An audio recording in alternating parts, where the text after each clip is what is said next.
A paz do Senhor, irmãos, que Deus abençoe a todos abundantemente em Cristo Jesus.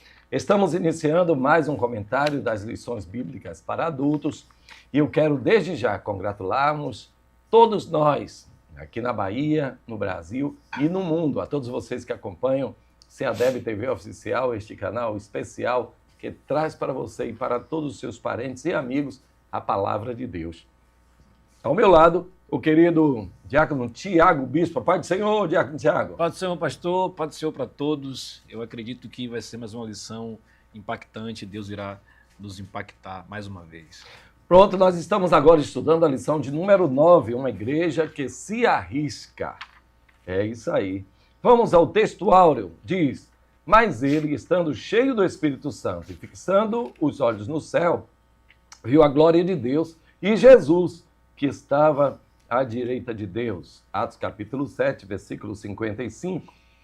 E a verdade prática diz assim: a igreja foi capacitada por Deus para enfrentar um mundo que é hostil à sua fé e valores. Tudo isso a gente vai ver agora. Mas eu peço ao diácono Tiago que faça a leitura bíblica em classe. Atos capítulo 6, dos versículos 8 ao versículo 15, e Atos capítulo 7, do versículo 54 ao 60. E Estevão, cheio de fé e de poder, fazia prodígios e grandes sinais entre o povo. E levantaram-se alguns que eram da sinagoga chamada dos libertos, e dos sirineus, e dos alexandrinos, e dos que eram da Cilícia e da Ásia, e disputavam com Estevão, e não podiam resistir à sabedoria e ao espírito com que falava. Então subornaram os homens para que dissessem: ouvimos-lhes proferir palavras blasfemas contra Moisés e contra Deus. E excitaram o povo, os anciãos e os escribas, e investindo-o com ele, o arrebataram e levaram ao conselho. Apresentaram falsas testemunhas que diziam: este homem não cessa de proferir palavras blasfemas contra este santo lugar e a lei. Porque nós lhe ouvimos dizer que esse Jesus Nazareno há de destruir este lugar e mudar os costumes que Moisés nos deu. Então todos os que estavam assentados no conselho, fixando os olhos nele, viram seu rosto como o rosto de um anjo. Atos capítulo 7, 54. E ouvindo eles isto, enfureciam-se em seu coração e rangiam os dentes contra ele. Mas ele, estando cheio do Espírito Santo, e fixando os olhos no céu, viu a glória de Deus e Jesus, que estava à direita de Deus. E disse: eis que vejo os céus abertos e o Filho do Homem, que está em pé à mão direita de Deus. Mas eles gritaram com grande voz, taparam os ouvidos e arremeteram unânimes contra ele. E expulsando-o da cidade, o apedrejavam. E as testemunhas depuseram as suas vestes aos pés de um jovem chamado Saulo, e apedrejaram a Estevão, que em invocação dizia: Senhor Jesus, recebe o meu espírito. E pondo-se de joelhos, clamou com grande voz: Senhor, não lhes imputes este pecado. E tendo dito isso, adormeceu. Glória a Deus. Que relato maravilhoso da vida e morte. Ou melhor, adormecimento do jovem diácono Estevão. É isso que nós vamos ver. E Estevão hoje vai ser o paradigma, o modelo daquele que não teme nem mesmo a morte. Veremos também as narrativas do inimigo, como a força, o poder abusivo de plantão. Ele pode se utilizar de coisas que não são medíveis, posso dizer assim, mensuráveis, que não pode se limitar como blasfêmia, blasfemou, fake news. Como você vai medir isso? Você não tem como se defender. Por quê? Porque não tinham a força do argumento. Quando se perde o argumento, então o poder se vale de diversos subterfúgios a fim de manietar, prender, matar e calar, portanto, a voz dissidente. Ouvi certa vez, em um livro de inglês, algo que jamais esqueci, e olha que isso deve ter mais ou menos uns 45 anos ou mais. Foi de uma ovelha que estava bebendo água. Acima dela, num córrego, um lobo também bebia. E de repente aquele lobo vira-se para a ovelha e diz: você está sujando a minha água. E a ovelha, muito calmamente, diz: isso é impossível, porque o córrego está descendo e eu estou depois de você. E o lobo então disse: de uma forma ou de outra, você está sujando. E foi lá e comeu a ovelha. O nome do lobo é Alexandre. Então, a moral da história é: não importa o que você faça, se você não tem força, será comido pelos lobos. Isso é muito interessante porque o evangelho, em todo o tempo, nós veremos, sempre foi um motivo de ódio, de rancor, e sempre nadamos contra a corrente do mundo. Mas vamos então ao primeiro tópico: Estevão e a igreja que tem sua fé contestada. O primeiro subtópico é aprendendo com Estevão. Meu caro diácono Tiago, quais são inicialmente as lições que podemos aprender com Estevão? A partir de um momento em que a igreja do Senhor está em uma ascensão, em um crescimento extraordinário, a partir do momento que ela é cheia do Espírito Santo e a tenda começa a se alargar, Deus começa a manifestar a sua glória no meio do seu povo, e o crescimento ele é nítido, a partir de uma necessidade, de um clamor, quando os gregos eles clamam acerca do tratamento de viúvas que estavam desamparadas, conforme vimos na lição anterior, é que surge esse personagem por nome de Estevão. Seria separado juntamente com outros homens. E no capítulo 6, meu pastor, no versículo 5, e este parecer agradou a toda a multidão, e eles escolheram Estevão, homem cheio de fé e do Espírito Santo. Olha o que Lucas está destacando: um homem cheio de fé e também um homem cheio do Espírito Santo. Estevão é, sem dúvida, um homem de Deus, com muita autoridade, que através dele eram feitos muitos sinais e prodígios e maravilhas. E nesse capítulo, nessa lição, a gente percebe o quão importante foi esse diácono, a autoridade que o Senhor lhe entregou para trazer esse sermão tão recheado, tão bíblico, tão marcante, que é a mensagem que Estevão está trazendo. Mas Estevão nos dá uma grande lição. Aqui a gente percebe que a igreja que cresce também é uma igreja que corre riscos. É uma igreja que certamente será confrontada com os de fora, porque os judeus helenistas, ao perceberem que Estevão está pregando essa mensagem, logo se levanta para se colocar como opositores.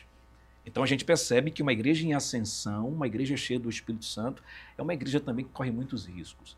Então devemos estar preparados para esses embates, para esses confrontos. Não tenho dúvida disso. É verdade. Falando um pouquinho mais sobre Estevão, nós podemos perceber o seguinte, que Estevão, ele tinha uma vida irrepreensível. Sim.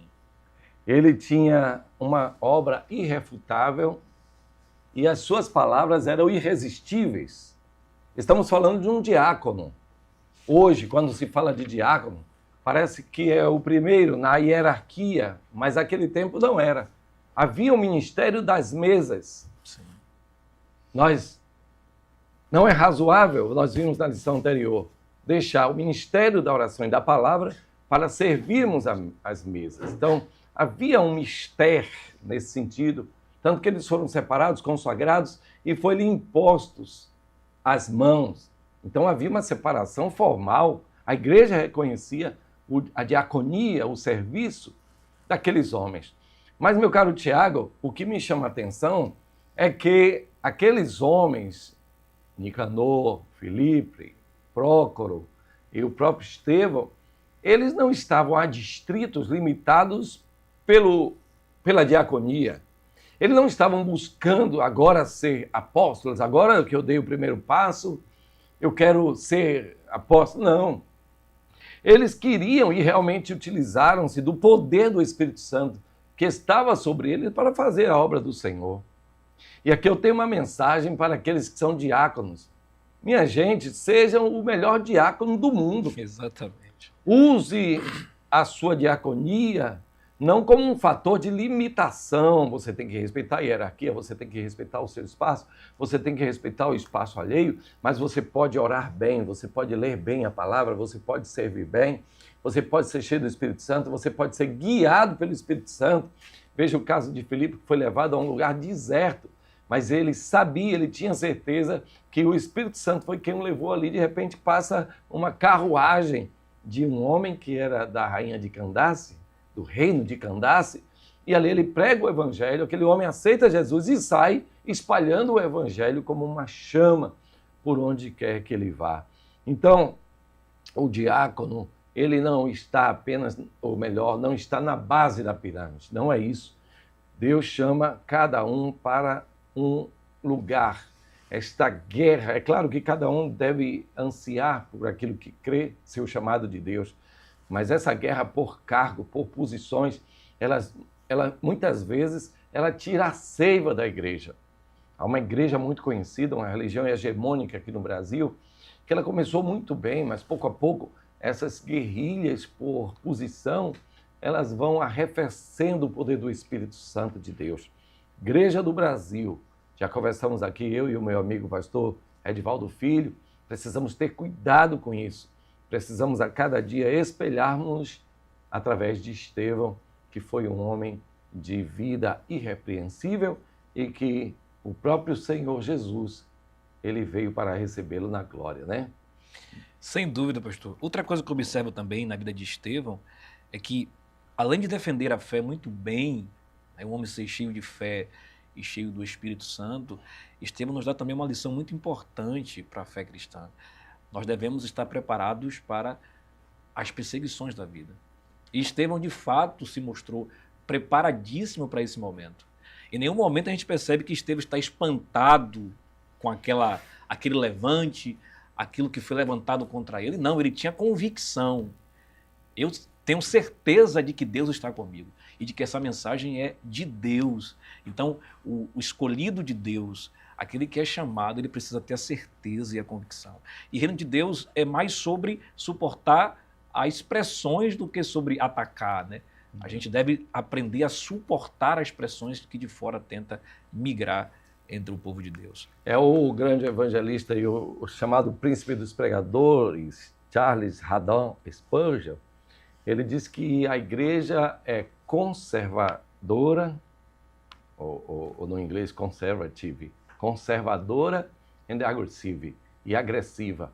Ao mesmo tempo que ela se defende, ela ataca também. Isso ele diz porque no capítulo 16, versículo 18 de Mateus, nós muitas vezes temos a tendência de interpretar como se o inferno viesse contra a igreja e a igreja estivesse se defendendo, mas na verdade não é. Você que é pregador sabe que quando Jesus disse, eu vou edificar a minha igreja e as portas do inferno não prevalecerão contra ela, significa que a igreja ela vai atacar o inferno, né?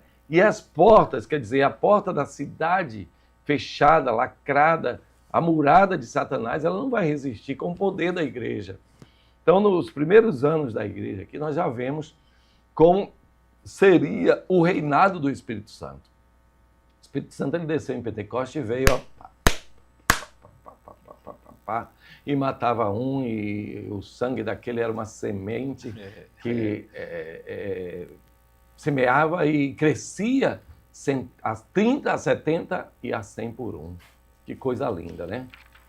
Mas vamos então andar um pouquinho mais aqui no subtópico 2, a fé sob ataque. Se você é cristão, saiba que provavelmente não será bem aceito, porque a luz brilha nas trevas. Se a luz brilha nas trevas, a luz expulsa as trevas. Essa palavra, presbítero Adonias, você que é um estudioso das Sagradas Escrituras, sabe que quando você está numa penumbra, num lugar escuro, se você acende um pavio, um fósforo, uma lâmpada, uma lamparina, as trevas são expulsas. Automaticamente. Automaticamente. E essa expulsão, toda expulsão, gera uma reação, né? Sem dúvida. Então imagine quem está lá, o rato, barata, lagarto, cobra, tudo na tucaia, tudo quietinho. De repente se acende uma chama, um fogo, claro que eles vão reagir, não é verdade? Claro que eles vão reagir. Então Satanás ele também reage. E como disse o diácono Tiago, Adonias, nós devemos estar preparados para as contraofensivas de Satanás. Não podemos nos quedar inertes, não podemos fugir medrosos. Temos que enfrentar, porque temos que saber que a fé estará sempre sob ataque. É porque também, pastor, a gente tem a mania de sempre ser bem aceito, né? Não, se eu tenho uma mensagem de Deus, eu creio que todos vão aceitar, que eu vou chegar lá e vai ser tranquilo. Mas Estevão nos dá esse exemplo. Mesmo com a mensagem de Deus, como o senhor falou, é acender uma luz no meio das trevas e estar pronto para a perseguição, para os embates, para aqueles que de fato vão se levantar. Então, Estevão nos dá esse exemplo de que devemos estar preparados para absolutamente tudo no reino de Deus. É isso aí. O subtópico 3 vem com uma proposta muito maravilhosa, é a disputa com Estevão. Estevão em si, ele não estava pregando, ele estava disputando. Essa disputa aqui é algo que existia muito entre os rabinos, né? Você vinha com uma tese, o outro vinha com uma antítese. Sim. Né? Então, uma contratese, e falava, não é isso não. Quando nós vemos muito isso no ministério de Cristo, principalmente no capítulo 3 de João, quando o Nicodemos ele vem ter com Jesus à noite, e Jesus ele vem com a contratese a Nicodemos. Nicodemos não entende e vem tentando uma explicação. É assim que forma o pensamento. Paulo ele diz que todos os dias no templo e nas casas ele tentava convencer as pessoas, né? Os judeus principalmente, que eram seus irmãos, a reconhecer a Jesus Cristo como Senhor. Então foi o que aconteceu aqui. Estevão começa a falar de Jesus. E a Bíblia diz que aqueles judeus helenistas, eles contestavam, eles disputavam. Não é assim não. Não, esse Jesus aí, nós não reconhecemos ele não. Não, mas ele Não, nós cremos em Moisés, é Moisés que é... Aí Estevão aí dispara. Embala. Embala, porque chega um momento que, diz a Bíblia, que eles não conseguiam mais resistir às palavras de Estevão. Você sabe quando você está numa discussão que você ganha o primeiro round, no segundo você ganha o terceiro, e aí vem o juiz para tirar você, porque não está machucando demais, é 1-0, 2-0, 8-0. Me perdoe aí quem torce por vitória. Mas entendeu? Então, eles disputavam com Estevão. Mas chega uma hora que o poder, a graça do Espírito Santo de Deus, ela supera, de sorte que aquele que não sabe perder, ele vai procurar um meio de ganhar na marra, né? Com táticas condenáveis. Então, eles disputavam com Estevão acerca da palavra de Deus. Eu me lembro que Judas, ele diz também que houve uma disputa entre o arcanjo Miguel e Satanás, por causa do corpo de Moisés. E assim, irmãos, a nossa disputa é perene, é eterna. Enquanto estivermos aqui na carne, nós disputaremos. É preciso ter muita sabedoria, muito sangue frio, né, para ter alguma coisa que responder àquele que desprezar ao Senhor. E aqui nós vamos fechar o tópico 1, meu caro Tiago, falando sobre a importância de ter algo para responder. Nós temos a escola bíblica dominical, temos o culto de doutrina, nós temos também a conversa com as pessoas mais experientes.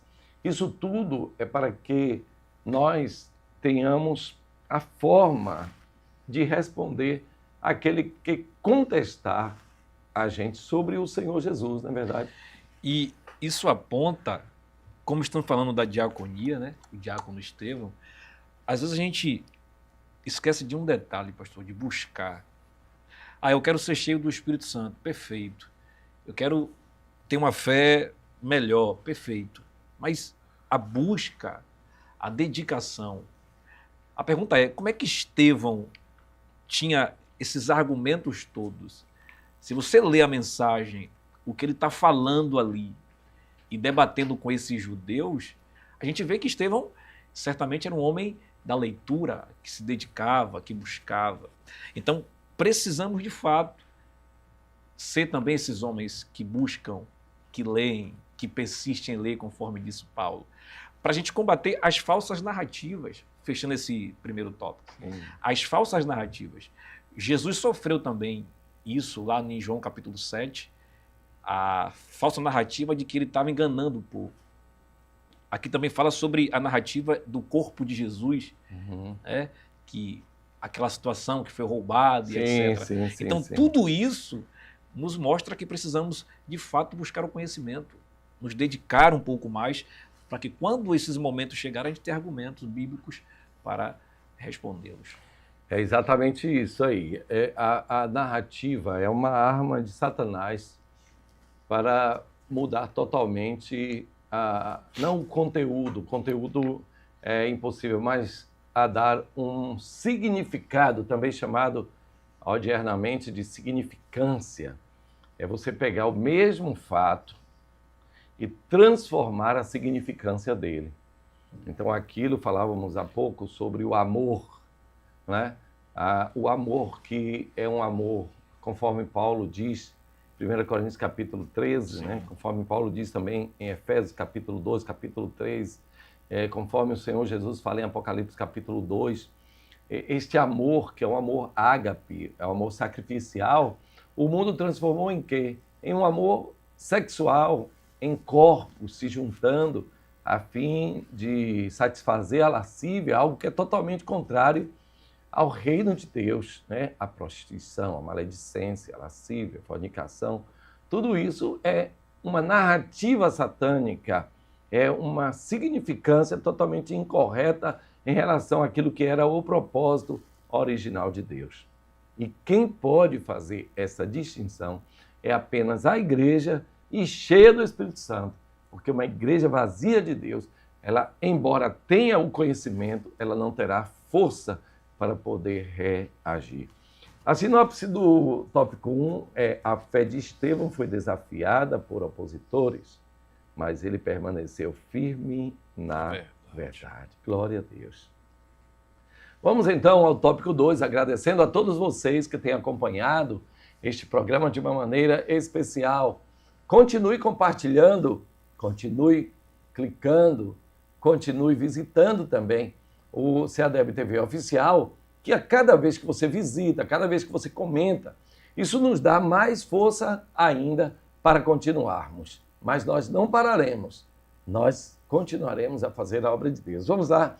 O tópico 2, meu caro Tiago, fala sobre Estevão e a igreja que defende sua fé. Bem, nesse ponto eu quero dizer que diante de perseguição, diante de contestação, e nós falamos isso no início, a natureza humana tem a tendência a dizer: rapaz, não vou mexer com isso não, isso aí é problema. Toda vez que eu me levanto para falar de Jesus, vem um contestador, vem alguém para mim tirar a paz, então eu não vou falar mais. Essa é a atitude correta da igreja? Pastor, podemos observar aqui um detalhe muito significativo. A mensagem que Estevão está transmitindo é uma mensagem tão completa que ele não fala somente, ele vem trazendo acerca de Abraão, né? Ele fala sobre Moisés, ele fala sobre José, ele fala sobre nomes bíblicos que tiveram um papel muito significativo lá no Antigo Testamento. Isso mostra que ele vem trazendo o nome do Senhor, glorificando tudo aquilo que Deus ele fez na história. Então, é um conhecimento muito amplo, né, de que Estevão está trazendo. É uma mensagem muito completa para esse momento aqui.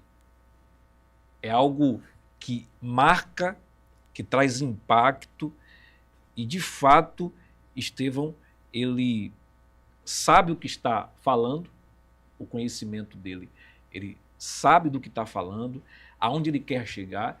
E uma coisa que o senhor falou no início, que eu fiquei pensando aqui, é que em nenhum momento Estevão ele temeu, ele teve sempre coragem de acreditar que tudo tinha um propósito ali. Sim. Ele não estava temendo até a própria morte. Ele estava ali convicto, defendendo aquilo que de fato ele tinha certeza. Né? E um detalhe, pastor, Estevão, ele não andou com Jesus, né? Ele não foi um discípulo de Jesus. Mas olha a fé desse diácono, de ter a convicção de, eu não andei com ele, mas eu creio nele. E eu estou aqui para defendê-lo. É isso aí. Deus na história do seu povo. Que discurso maravilhoso. E aqui nós vemos o seguinte, como eu citei agora o reverendo Spurgeon, é que Estevão, ao mesmo tempo que ele fez aquela digressão desde Moisés, desde Abraão. Desde Abraão. Desde Abraão. E foi, como é que diz no jargão pentecostal? Desenrolando o rolo? Desenrolando o rolo. Desenrolando o rolo. E foi descendo e nos mínimos detalhes. Mas ele não estava apenas defendendo o evangelho, ele estava preparando algo. Sim, sim. Que está no subtópico 2.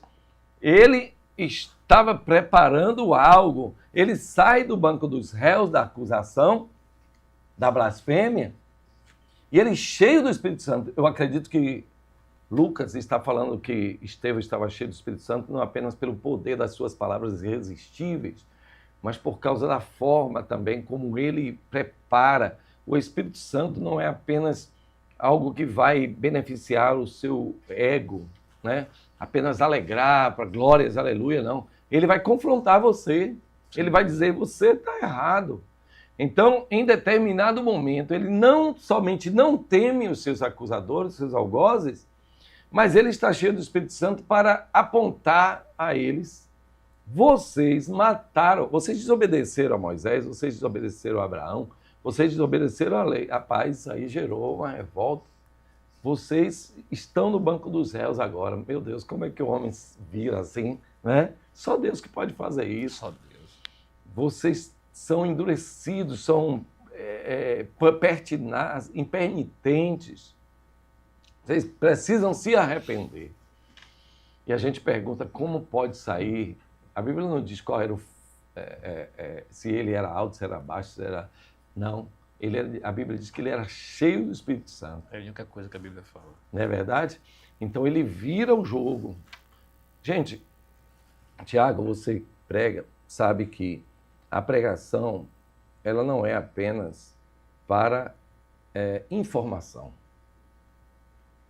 Ela não visa apenas trazer uma palavra de Deus para informar as pessoas sobre a Bíblia, sobre os costumes, sobre a doutrina, não é só isso. Ela tem que ter, ou seja no final, ou seja a cada tópico, ou seja entre mentes, a pregação, ela tem que ter uma parcela de aplicação daquilo que está sendo ensinado. Por quantos anos eu falhei nesse aspecto? Eu, professor desde a origem, então eu queria ensinar, colocar coisas na cabeça dos alunos. Saía bem, saía, mas você não via transformação. Até que eu aprendi que você tem que aplicar aquela palavra ao dia a dia das pessoas, à história das pessoas. Você que está vivendo sob um regime de opressão, saiba que esta palavra vem para o seu coração. Deus, Ele quer tirar você deste momento, o Senhor quer te libertar, tirar todo o embaraço. Vamos fazer uma oração, o Senhor vai te libertar. Está entendendo? Sim. Que muita gente se assusta, não sabe o que é isso, pensa até que é uma coisa força. Não, não é forçação de barra não, gente. É porque a palavra de Deus ela tem que ter aplicabilidade na nossa vida, na nossa história, no nosso dia a dia. Senão serve apenas para a cabeça Sim. e nada para o coração. Não é verdade? Exatamente, pastor. Então a sinopse do 2 é: Estevão defendeu o evangelho com sabedoria e coragem, mesmo diante da perseguição. Agora vamos para o tópico 3, Estevão e o martírio da igreja. Alguém já disse que Estevão foi o proto-mártir, quer dizer, foi o primeiro mártir, né? Após ele haveria de vir Tiago e depois muitos outros, né? Nas épocas áureas da perseguição. Mas o que tem para dizer sobre o martírio de Estevão, Tiago? Pastor, primeiro, a gente precisa entender que, mediante a tudo isso que acontece com esse diácono, com esse homem de Deus, tinha um propósito maior, né, do que todo esse sofrimento que ele está passando aqui. As pedras, é dolorosa, né, e é muito doloroso ser apedrejado em estar transmitindo a palavra de Deus com essa autoridade de Estevão que o Espírito Santo lhe concede, mas tinha um objetivo maior. A prova disso é que Estevão, ele, nesse momento difícil, sabendo que já estava para adormecer, como diz a Bíblia, Estevão viu a glória de Deus. A gente pega essa ponte, essa ligação para entender no mundo espiritual que nada está solto, tudo tem um objetivo, um propósito. Então, independente do que você viva, independente do que você passe nessa caminhada com Deus, assim como Estevão viu, Deus também irá fazer você ver a glória dele de alguma forma, no caminhar, no deserto que você está enfrentando. Assim como Estevão contemplou a glória de Deus nesse momento em que as pedras atingiam o seu corpo. Ele viu o esplendor, o Filho de Deus à direita. Então, é para a glória de Deus. Tudo é para a glória de Deus. Aquilo que Jesus disse lá no João capítulo 11, não é para a morte, mas é para a glória de Deus. Então, creia, é para a glória de Deus. Glória a Deus. Agora, um aspecto, Tiago, que me vem agora é o seguinte. Veja que na morte de Cristo, ou no julgamento de Cristo, o Anás e Caifás, eles, embora fizessem um julgamento ali de fachada, com testemunhas falsas, de madrugada, um horário totalmente inóspito, mas eles não proclamaram a pena capital, porque não lhes pertencia mais, não é verdade? Sim. Agora era Roma que tinha o poder da pena capital, que era a morte. Então eles entregaram a Pilatos, e Pilatos, não querendo se intrometer, sabendo que ele era galileu, enviou Jesus para a jurisdição de Herodes. Esse também se deu por incompetente, ali havia um conflito de incompetência duplo, né? E ele retornou para Pilatos. Pilatos foi que, depois de indas e vindas, proclamou a sentença de Cristo, que era a morte. Só que agora nós vemos judeus fazendo um juízo de pena capital. Isso passa batido, quase ninguém fala disso. Só aqui mesmo na escola dominical você deve ter visto. Porque eles não fizeram um julgamento, não foi um julgamento na expressão máxima da palavra. Na verdade, ali foi um linchamento. Exatamente. A Bíblia diz que eles estavam enfurecidos por ter perdido a questão.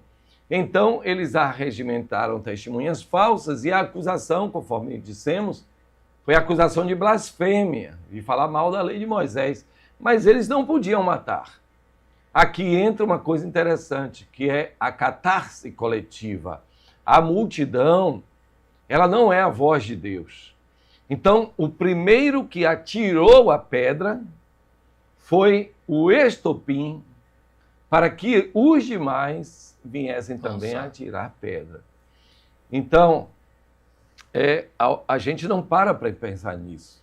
Mas Estevão, na verdade, ele foi vítima de um linchamento e não de um julgamento. E aí, quando você falou para mim sobre Saulo de Tarso, que estava guardando as vestimentas, esses meus conterrâneos, eles não têm o poder de matar uma pessoa assim. Eles não têm o poder mais de dar vida ou de dar a morte. E o que levou-os a isso?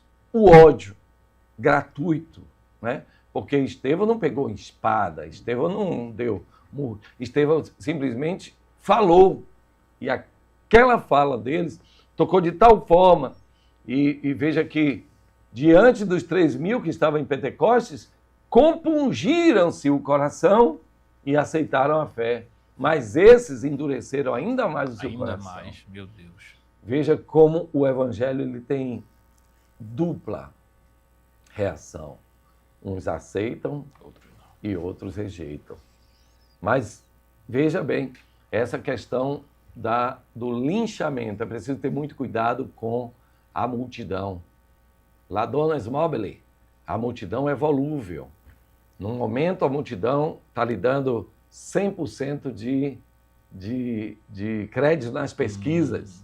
Num segundo momento, ela está querendo ver você pelas costas. Acredite em Deus, creia no seu chamado, faça de tudo para agradar o Espírito Santo de Deus, faça tudo certinho, mas creia que Deus é quem banca a sua vida, o seu ministério, a sua história. É melhor ter paz com Deus do que estar em paz com o homem e estar brigado com Deus, tá certo? Então vamos lá, que a gente hoje falou muito e era bom que a Adonias um dia vai botar um dia inteiro só para a gente ficar aqui falando uma lição só.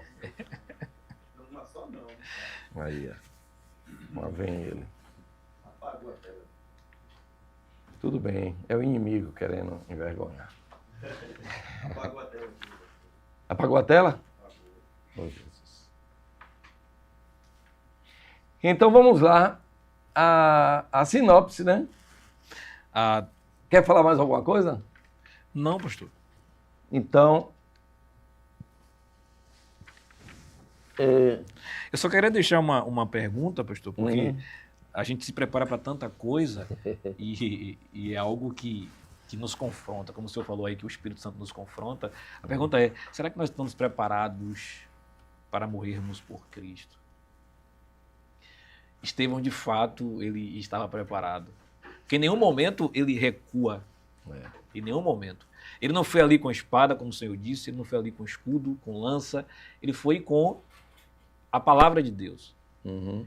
E em nenhum momento você vê Estevão recuar, mesmo estando muito perto da morte, né? De fato, ele queria que o nome de Jesus ali fosse glorificado. Ele estava preparado para morrer por Cristo. Essa é uma grande pergunta. Uma grande pergunta, a qual eu não tenho resposta. Essa pergunta só terá resposta no momento em que as forças policiais da Gestapo chegarem na casa de cada um com ideias vãs, porque não vai chegar dizendo, você é crente, você vai preso. Não vai chegar assim. Vai inventar uma fake, vai inventar, Exatamente. não é verdade? Vai inventar uma história mirabolante, alguma coisa que você tenha dito lá no pré-primário ainda, quando criança, tá entendendo? E vai levar. E esse tempo não está distante. Vamos orar para que a nossa fuga não se dê no inverno. Vamos orar para que não se dê no momento difícil da nossa vida. É preciso estarmos preparados para tudo mesmo, porque os dias são maus. Tiago, fale um pouquinho só sobre, e a gente já fecha aqui, sobre o perdão de Estevão aos seus agressores, aos seus exatores. Aqui, meu pastor, é a prova de que, de fato, o Estevão ele era cheio do Espírito Santo.